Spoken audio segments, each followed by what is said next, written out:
오늘 함께 나누신 말씀은 창세기 3장입니다. 창세기 3장 8절에서 13절 그리고 21절입니다. 창세기 3장 8절에서 13절까지 그리고 21절입니다. 그리고 이 말씀을 함께 한 목소리로 읽겠습니다. 그들이 그날 바람이 불 때 동산에 그리시는 여호와 하나님의 소리를 듣고 아담과 그의 아내가 여호와 하나님의 낯을 피하여 동산 나무 사이에 숨은지라. 여호와 하나님이 아담을 부르시며 그에게 이르시되 네가 어디 있느냐. 이르되 내가 동산에서 하나님의 소리를 듣고 내가 벗었으므로 두려워하여 숨었나이다. 이르시되 누가 너의 벗었음을 네게 알렸느냐. 내가 네게 먹지 말라면 그 나무 열매를 네가 먹었느냐. 아담이 이르되 하나님이 주셔서 나와 함께 있게 하신 여자 그가 그 나무 열매를 내게 주므로 내가 먹었나이다. 여호와 하나님이 여자에게 이르시되 네가 어찌하여 이렇게 하였느냐. 여자가 이르되 뱀이 나를 꿰물어 내가 먹었나이다. 21절입니다. 여호와 하나님이 아담과 그의 아내를 위하여 가죽옷을 지어 입히시니라. 아멘. 한 번 더 제가 기도하겠습니다. 예수님 감사합니다. 주님이 아시다시피 저는 죄인입니다. 그러나 하나님께서 말씀을 전하셨기에 순종하고 말씀을 들고 하나님 앞과 주님의 사랑하는 자녀들 앞에 섰습니다. 성령님이시여 제게 임하사 성령의 불로 종의 입술을 정결케 하사 하나님의 말씀이 온전히 선포되게 하여 주시옵소서. 감사드렸고 예수님 이름으로 기도합니다. 아멘. 네, 오늘 함께 우리 봉독한 말씀도 하나님이 우리를 부르실 때라고 하는 그런 제목으로 함께 은혜를 나누겠습니다. 여러분, 본문은 인간 문제의 핵심은 무엇이고 하나님은 그에 대해서 어떤 보관을, 어떤 계획을 갖고 계시는가를 보여주는 말씀입니다. 본문을 통해 우리는 우리 자신의 솔직한 모습을 거울로 보는 것처럼 보게 될 것이고 그런 우리를 향한 하나님의 마음을 발견할 수 있을 것입니다. 오늘 이야기는 인간의 희망은 오직 인간을 향한 하나님의 사랑이 있다고 하는 사실을 증거합니다. 그것을 보시면서 생각하시면서 말씀을 같이 나누겠습니다. 본문은 이렇게 시작합니다. 그들이 그날 바람이 불 때 동산에 거니시는 여호와 하나님의 소리를 듣고 아담과 그의 아내가 여호와 하나님의 낯을 피하여 동산 나무 사이에 숨은지라. 어느 날 아담과 하와는 동산에 있다가 동산에 거니시는 하나님의 소리를 듣습니다. 자, 그러면 여러분, 이 아담과 하와가 원래 어떻게 해야 합니까? 지금 동산에 있는데 하나님께서 동산에 거니시는 소리가 하나님의 소리가 들려요. 그러면 보통 때 같으면 어떻게 해야 돼요? 반갑게 하나님을 만나서 함께 동산에 거니려 하는 것이죠. 그런데 지금 이 사람들은 아담과 하와는 하나님을 피하여 나무 사이에 숨습니다. 하나님을 피하여 숨는다? 여러분, 그들이 왜 그랬을까요? 하나님이 반갑지 않은 거예요. 하나님이 반갑지 않아요. 여러분, 그런 경험이 있지 않습니까? 저 멀리, 이 길을 가는데 저 멀리에 어떤 사람이 와요. 근데 그 사람 보고 싶지 않아요. 그럼 어떻게 합니까? 피하죠. 당연히 피하죠. 그런데 너무 보고 싶은 사람, 너무 만나고 싶은 사람, 그러면 어떻게 합니까? 그 사람은 나를 보기 전에 내가 먼저 달려가서 반갑게 맞이합니다. 지금 아담과 하와가 그럴 수가 없는 거예요. 그러고 싶지가 않은 거예요. 하나님을 만나면 혼날 것 같고 뭔가 안 좋은 일이 있을 것 같은 두려움이 있었던 거예요. 하나님이 그들에게 뭐라고 하셨나요? 아니요. 자기들 스스로 그렇게 느낀 거예요. 그야말로 양심의 가책을 느낀 것입니다. 그때 그들은 그 문제를 어떻게 해결합니까? 가장 쉬운 방법, 그저 피하고 숨어버리는 방식을 택합니다. 일단 숨어버림으로써 그 상황을 면하고 부정해버리면 된다고 생각을 하는 거예요. 일단 거부하고 일단 부정하고 일단 숨어버리고 일단 잠수 타버리면 언젠가 되겠지 라고 생각을 하는 거예요. 여러분, 그들이 행한 게 뭔데요? 하나님이 먹지 말라고 하시는 선악을 알게 하는 나무의 열매를 먹은 거예요. 그러자 그들이 미처 생각하지 못한 문제가 발생했어요. 사탄은 뭐라고 해요? 뱀은 뭐라고 했어요? 너희가 지혜롭게 되고 하나님처럼 된다. 자, 지혜롭게 된다. 그게 뭔지는 몰랐어요. 그런데 자기들이 생각하지 못한 문제가 발생한 거예요. 그 열매를 먹자 눈이 밝아진 그들은 전에 없이 마음이 불안하고 괴롭고 두려워진 거예요. 여러분, 그때 이후로 인간은 끊임없이 불안해하고 괴로워하고 두려움과 불안과 염려, 근심에 시달리면서 살게 된 거예요. 그 이후 인간관계는 이 문제로 수많은 갈등과 다툼이 끊이지 않게 된 거예요.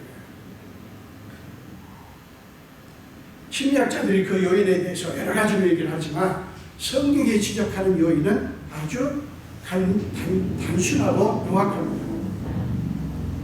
하나님의 말씀에 불순종함으로 말미암아 그들이 하나님과 분리되었고 그 결과로 하나님과의 친밀한 교제가 끊겼기 때문이다. 이게 성경의 진단이에요.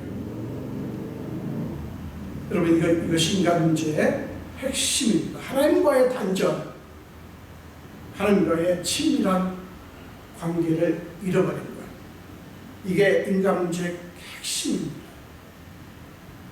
그런데 이때 놀라운 것은 그들의 문제를 간파하신 하나님이 친히 움직이십니다.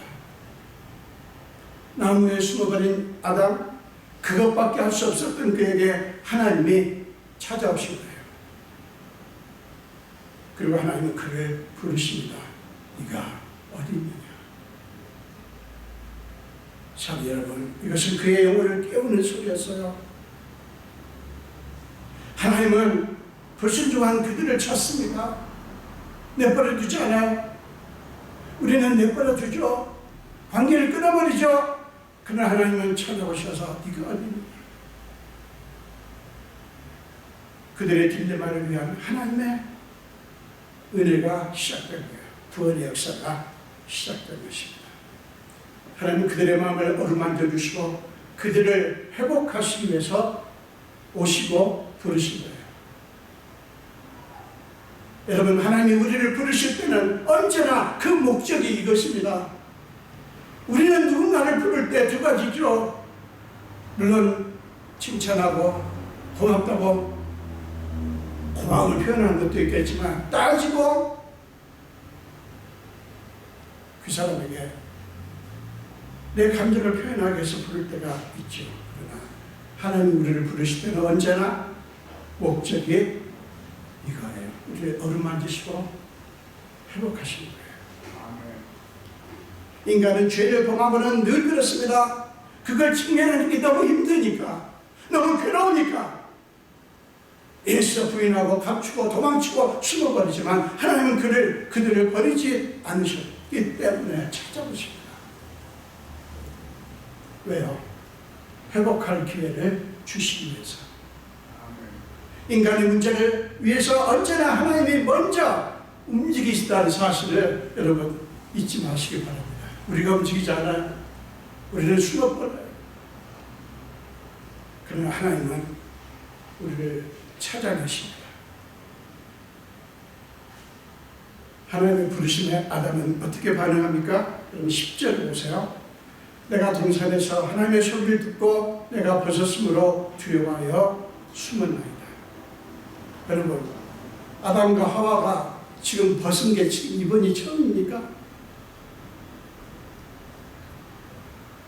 계속 벗고 있었어요. 지금까지는 아무런 문제가 없었어요. 아무런 문제를 느끼지 않았어요. 그러나 선악을 알게 하는 나무의 실과를 먹고 나서부터 그들은 수치심과 두려움을 느끼기 시작한 거예요. 이게 전에는 없던 감정이에요. 없어야 되는 감정이고, 전에는 없던 감정이 그들에게 일어난 거예요. 여러분, 하나님은 모든 상황을 다 아시면서도 그에게 물으십니다. 누가 너의 벗었음을 네게 알렸느냐? 내가 네게 먹지 말라 명한 그 나무 열매를 먹었느냐? 모든 것을 다 아시는 하나님이 아담에게 직설적으로, 아담은 직면하기를 싫어하는 그 문제를 하나님은 직설적으로 물으십니다. 여러분, 하나님이 기대하신 아담의 대답이 뭐였을까요? 예, 제가 먹었습니다. 제가 하나님의 명령을 어겼습니다. 제가 죄를 졌습니다. 이 대답이에요. 그러나 아담은 핵심을 벗어난 엉뚱한 대답을 합니다. 그 대답이 뭐죠? 하나님이 주셔서 나와 함께 있게 하신 여자, 그가 그 나무 열매를 내게 주므로 내가 먹었나이다. 여러분, 하나님은 이번에는 여자에게 묻습니다. 네가 어찌하여 이렇게 하였느냐? 지금 몰라요? 하나님이 다 아셔요. 하나님 얼마나 집요하십니까? 또 약간 짓궂은 면도 있는 것 같죠? 아니, 여자에게 또 물어요. 그랬더니 하와가 한다는 말 보세요.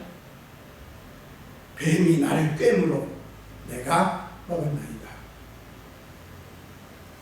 뱀이 나를 꿰물어 내가 먹었나이다.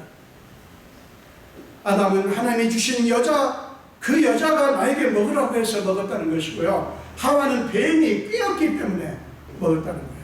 다 뭡니까? 핑계를 대는 거죠. 자기들에게는 책임이 없다는 거예요. 그가 주지 않았고 뱀이 꿰지 않았으면 그 열매를 먹지 않았을 것이다 라고 주장을 하는 거죠. 여러분, 그들의 한 말이 맞다고 생각하십니까? 우리도 흔히 이렇게 합니다.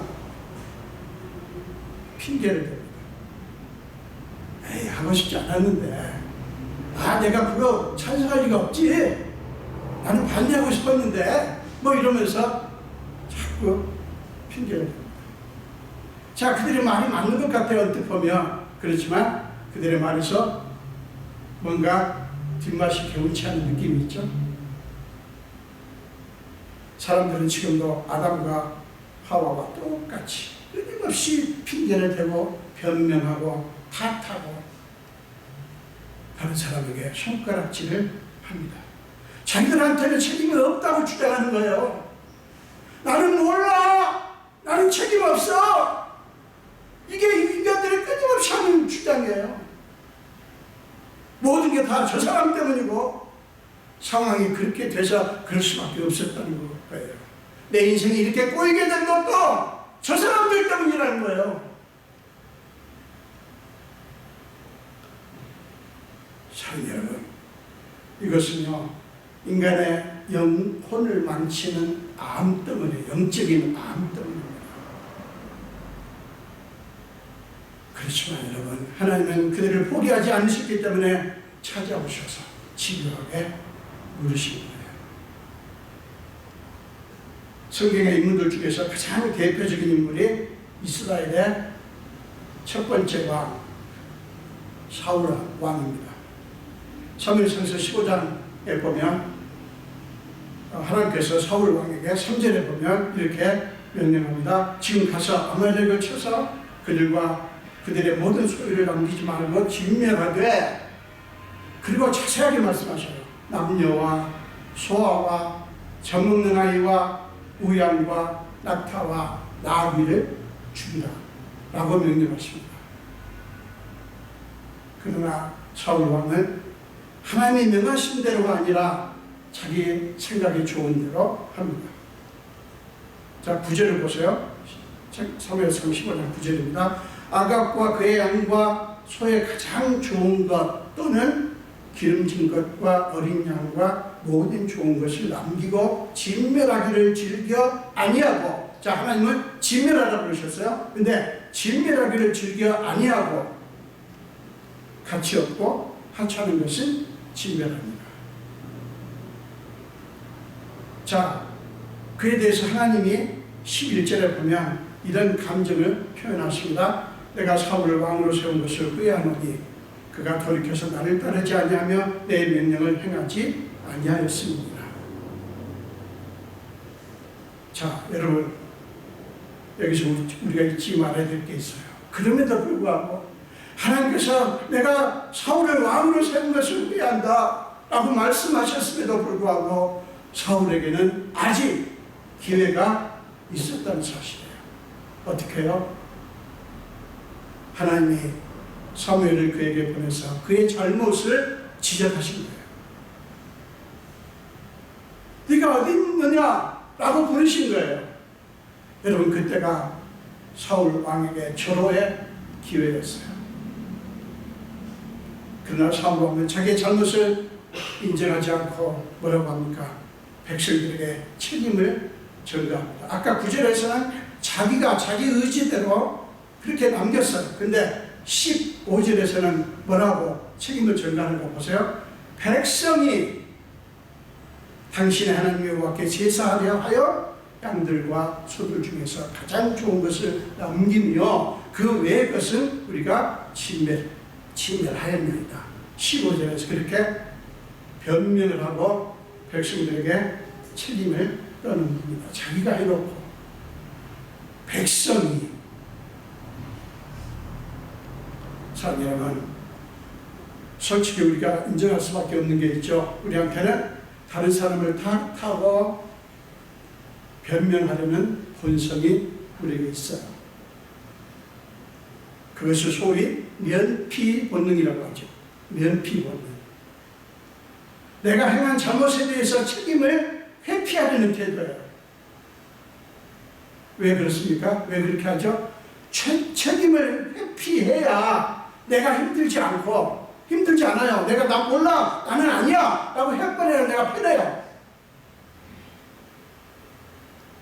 그리고 내 자존심이 지켜지는 것 같아요. 그래서 그렇게 합니다. 네, 여러분, 그것은 사탄의 속임수예요. 사탄에게 속아 자기 자신까지 속이는 자기 기만이에요. 여러분, 자꾸 피하고 숨고 변명하고 책임을 전가하는 태도, 그건 굉장히 위험합니다. 우리 그런 거 하지 말아야 돼요. 그러면 저는 전혀 안 합니까? 전혀 안 하기 때문에 이 말씀 드리는 게 아니에요. 우리한테 그게 있었는데 우리한테 이거를 우리는 자꾸 합니다. 물론 본인의 잘못과 책임을 직면하고 인정하는 건 쉽지 않아요. 여러분 해보셨지만 진짜 쉽지 않아요. 그러나 그렇지만 우리는 그런 우리의 본성과 끊임없이 싸워야 돼요. 아멘. 끊임없이 싸워요. 참 여러분, 그 문제에 대해서 하나님이 일하시는 방식을 우리 주목하시기를 바랍니다. 하나님이 직접 찾아오셔서 아담으로 하여금 문제의 핵심을 직면하게 하십니다. 아담 지금 싫어요. 직면하고 싶지 않아요. 그래서 피한 거예요. 숨은 거예요. 근데 하나님은 아담에게 찾아오셔서 기어이 그와 대화를 시작하십니다. 내가 네게 먹지 말라면 한 그 나무 열매를 네가 먹었느냐. 11절에서 아주 노골적으로 직설적으로 아담의 마음을 흔듭니다. 여러분, 이게 뭡니까? 하나님은 아담을 사랑하셔서 그에게 회복의 기회를 주신 거예요. 회복의 기회. 이거는 아담은 그저 제가 잘못됐습니다, 제가 하나님의 명령을 어겼습니다, 제가 그 열매를 먹었습니다 라고 인정하면 되는 거예요. 여러분, 물론 하와가 자기가 먹고 아담에게도 그 열매를 주었기 때문에 아담이 먹은 것 맞아요. 그러나 아내에게 책임을 떠넘기는 것은 악하고 무책임한 태도죠. 뱀이 자기를 꿰었기 때문에 하와가 그 열매를 먹은 것도 맞아요. 그러나 그것은 아주 비겁한 태도입니다. 아무리 꿰어도, 아무리 먹으라고 해도 하나님의 명령을 따라서 안 먹었으면 되는 거예요. 핵심 문제는 그건데 뭐 어디다 자꾸 핑계를 대요. 그들이 나를 유혹을 했기 때문에 내가 죄를 범했다고, 그 여자가 요상스럽게 옷을 입고 나와서 나를 유혹했기 때문에 내가 유혹에 넘어간 거라고 그렇게 생각하는 분들도 있어요. 주장하는 분들도 있어요. 아니요. 여러분, 유혹이 있는 게 문제가 아니라 그 유혹에 넘어가는 내가 문제인 거예요. 유혹이 있는 게 문제가 아니라 그 유혹에 넘어간 내가 문제라고요. 왜 자꾸 딴소리를 하냐고요. 그러나 그 사실을 받아들이고 싶지 않아 하는 게 인간의 본성이에요. 여러분, 핵심은 뭡니까? 그 열매를 먹지 말라고 하신 하나님의 명령이에요. 뱀이 시켰든 아내가 시켰든 그게 중요한 게 아니에요. 그 명령을 주신 하나님은 그들은 주목을 했어야 하는 거예요. 중요한 건 그거예요. 왜 자꾸 뭐 딴소리를 자꾸 합니까? 사랑 여러분, 그것이 건강한 그리스도인의 모습이에요. 여러분, 예수님은 십자가 달려서 돌아가시면서 뭐라고 하셨습니까? 그들을 저주했나요? 아니요. 아버지, 저들을 사하여 주옵소서, 자기들이 하는 것을 알지 못함이니이다. 누가복음 23장 34절에서 그렇게 기도하셨어요.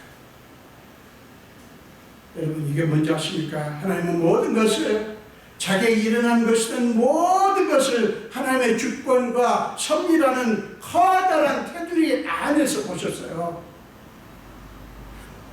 인간은 자기들이 하는 것을 알지 못하는 존재다 라고 하는 것을 예수님은 잘 아셨어요. 그걸 아셨기에 주님이 자신의 몸으로 자신의 생명으로 가죽옷을 지어서 우리에게 입히고 우리의 수치를 가리기 위해서 십자가에서 죽으셨어요. 여러분, 우리는 최소한 이건 깨달아야 됩니다. 알아야 됩니다. 창조주이신 하나님과 피조물인 우리의 간격을 아는 게 굉장히 중요해요. 그걸 알면 적어도 우리는 교만하지 않을 수 있어요. 여러분, 사람들이 저마다 얼마나 똑똑합니까? 얼마나 사람들이 똑똑합니까? 그런데 사람들은 그 똑똑함으로 무엇을 합니까? 그 똑똑함으로 무엇을 하죠? 사람들은 그 자기의 똑똑함으로 하나님의 필요 없다고 외칩니다. 하나님 죽었다고 말합니다. 하나님 같은 건 없다고 말합니다. 얼마나 똑똑한 분들인데 왜 그렇게 주장합니까? 그리고 그러면서 왜 정작 그렇게 주장을 하면서 자기들 스스로 만든 우상에게는 왜 그렇게 열심히 절하고 길한 날, 흉한 날 쳐서 쌓고 알맞은 날 이사 가면 되지 뭘 그렇게 길한 날, 흉한 날을 찾아요. 똑똑한 사람들이에요. 그래서 하나님 없다고 말하는 사람들이에요. 하나님 필요 없다고 말하는 사람들이에요. 그런데 왜 그 똑똑한 머리로 그렇게 하냐고요? 우상을 왜 섬겨요? 사도 여러분, 얼마나 감사한지요. 하나님 그런 인간의 한계를 아시고 인간을 위한 올바른 답을 갖고 계셔요. 그리고 하나님은 인간을 위해서 그 답을 사용하십니다. 여러분 기억하십시오. 여러분이 아무리 똑똑해도 여러분에게는 답이 없어요. 인생에 답이 없습니다. 사랑하는 여러분, 아담과 하와를 위해서 하나님이 무엇을 하셨는지를 주목하시기 바랍니다. 21절입니다. 여호와 하나님이 아담과 그의 아내를 위하여 가죽옷을 지어 입히십니다. 그들은 겨우 곧 마르고 말 무화과 잎사귀로 자신들의 수치를 가렸지만 하나님은 마르지 않는 견고한 가죽옷을 지어 입히셨어요. 여러분, 그들의 시도가 얼마나 허망합니까? 곧 말라버릴 무화과 잎으로 수치를 가려요? 금세 말라버릴 텐데, 바로 말라버릴 텐데, 머리에 굴려서 기껏 한다는 게 겨우 그거예요. 여러분, 웃음이 나오지 않습니까? 참 여러분, 하나님의 친히 가죽옷을 만들어서 그들의 두려움과 수치를 덮어주셨다고 하는 것은 예수님이 자신의 생명을 주어서 우리의 죄를 자신의 생명으로 가려주실 것을 예표로 보여주신 거예요. 사랑하는 여러분, 오늘 이야기에서 우리가 평생 잊지 말아야 될 것이 있습니다. 꼭 기억하십시오. 하나님은 우리가 마땅히 해야 할 것을 하기까지 기다리시지 않아요. 먼저 덮어주시는 치유부터 시작하시는 사실이에요. 하나님은 자신의 그 기준을 정해놓고 너희가 이것을 이루면 내가 너희를 용서할 것이고 너희를 구원할 것이라고 말하지 않으셔요. 법서의 아담과 하와를 보세요. 그들이 마땅히 해야 될 것을 했습니까? 심지어는 하나님이 그들의 잘못을 지적하는데도 변명하잖아요. 회피하려고 하잖아요. 그런데 왜 그들이 뭐가 이쁘다고 가죽옷을 지어 입어요? 가죽옷을 지어 입으라고 했나요? 아니에요. 그들이 마땅히 해야 할 것을 하기까지 기다리신 게 아니라 하나님이 하셔야 될 것을 하신 거예요. 우리가 믿는 하나님이 이런 분이에요. 우리 여러분, 하나님은 하나님의 선하심과 인자하심이 바로 이런 거예요. 그분의 선하심과 인자하심에는, 기억하십시오, 그분의 선하심과 인자하심에는 온 인류를 향한 그분의 눈물, 그들의 고통이 있습니다. 여러분 자녀들을 키워오시면서 경험하셨지 않습니까? 자녀를 위해서 눈물이 날 때가 있고 고통스러울 때가 얼마나 많았어요. 여러분, 가장 고통스러운 때가 언제였습니까? 자식이 아플 때 아닙니까? 가장 눈물이 날 때가 자식이 아플 때잖아요. 내가 대신 아플 수가 없잖아요. 어떻게 해줄 수가 없잖아요. 하나님의 마음이 어떨 것이라고 하면서 여러분은 자식을 키워보면 알 수가 있어요. 온 인류에게 죽음 대신 생명을 주시기 위한 하나님의 몸부림이 바로 그분의 선하심과 인자심이라고 하는 특성이에요. 여러분, 우리가 구원이 쉽게 그렇게 이루어진 게 아니에요. 사랑하는 여러분, 이것이 온 인류를 위한 하나님의 마음, 하나님의 보관이에요. 주님은 마태복음 11장 28절 우리가 잘 아는 말씀에서 이렇게 말씀하지 않습니까? 수고하고 무거운 짐진 자들아 다 내게로 오라, 내가 너희를 쉬게 하주라. 아멘. 그때 주님이 그렇게 부르시잖아요. 그때 우리는 그저 지금 있는 모습 그대로 그분에게 가면 돼요. 여러분 기억하십시오. 인류가 눈부시게 발전시킨 과학기술도 우리의 희망이 될 수가 없어요. 여러분, 우리는 역사상 최고의 문명과 최고의 과학기술을 누리고 있습니다. 근데 그것이 지금 온 세계를 위해서 어떤 역할을 하고 있습니까? 뭘 하고 있죠?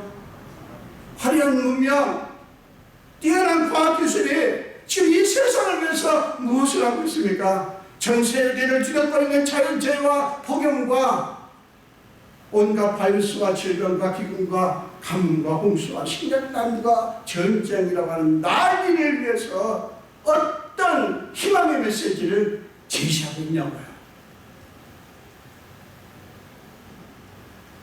사랑하는 여러분, 네가 어디 있느냐라고 부르시는 하나님만이 우리의 희망입니다. 아멘. 그분이 부르실 때 숨지도 마시고 도망도 하지 마시고 변명도 핑계도 탓도 하지 마시기 바랍니다. 따지려고 부르시는 게 아니라 회복하시기 위해서 부르시는 거거든요. 따지려고 부르시는 게 아니라 여러분을 회복하시기 위해서 부르시는 거예요. 그러면 우리는 어떻게 해야 돼요? 또 말씀드립니다. 나는 죄인입니다. 내가 여기 있사오니 나를 받아주십시오. 라고 그분의 은혜의 보좌 앞에 나가서 그분이 주시는 생명의 양식을 먹으면 돼요. 여러분 히브리서 10장을 보십시오. 히브리서 10장 19절과 20절입니다. 그러므로 형제들아 우리가 예수의 피를 힘입어 성소에 들어갈 담력을 얻었나니 그 길은 우리를 위하여 휘장 가운데로 열어놓으신 새로운 살 길이요 휘장은 곧 그의 육체입니다. 예수는 자기의 육체로 휘장을 가르셨어요. 길을 열으셨다고요. 부모의 길을 열어놓으셨어요. 그러므로 사랑하는 여러분, 네가 어디 있느냐고 찾으시는 주님께 매 순간 두려움 없이 담대히 나아가시기를 바랍니다. 여러분 믿는다고 하는 것은 뭡니까? 순간순간 나는 지금 어디에 있는가 내 영적인 위치를 확인하고 그때마다 주님이 자신의 피로 열어놓으신 새로운 살 길, 은혜의 보좌로 나아가는 것을 바랍니다. 그게 살 길이에요. 사랑하는 여러분, 다윗은 고단한 삶을 살아가는 저와 여러분 모두에게 강력한 희망의 메시지를 제시합니다. 시편 23편 6절을 보십시오. 내 평생의 선하심과 인자심이 반드시 나를 따르니 내 평생의 선하심과 인자심이 반드시 나를 따를 것이다. 여러분 다윗은 끊임없이 자기를 수색하고 추격하는 사울 왕의 위협 속에서 얼마나 두렵고 불안했겠습니까? 그러나 그가 그 상황 속에서도 무너지지 않을 수 있었던 것은 이 고백이 있었던 거예요. 내 평생의 선하심과 인자심이 나를 따를 것이다. 내가 지금 이렇게 불안한 상황이 있지만 그렇지만 하나님의 선하심과 인자심은 나를 떠나지 않는다. 나를 따를 것이다. 이 고백을 가졌던 거예요. 사랑하는 여러분, 우리가 인생의 현실을 무시할 수 없어요. 여러분의 평생 사는 동안에 여러분에게는 때로는 두려움과 염려와 시험과 의심이 따를 때가 있을 것입니다. 그게 우리 현실이에요. 그렇지만 사랑하는 여러분, 또 하나의 현실이 있습니다. 사실이 있습니다. 그게 뭡니까?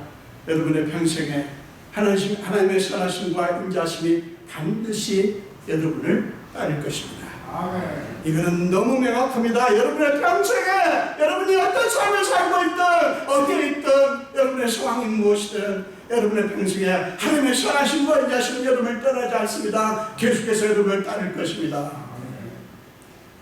그걸 날마다 고백하십시오. 날마다 그 고백을 하십시오. 그럴 때 여러분의 상황을 이길 수 있어요. 사랑하는 여러분, 결국에는 하나님의 선하심과 인자심이 그 모든 것을 덮어버릴 것입니다.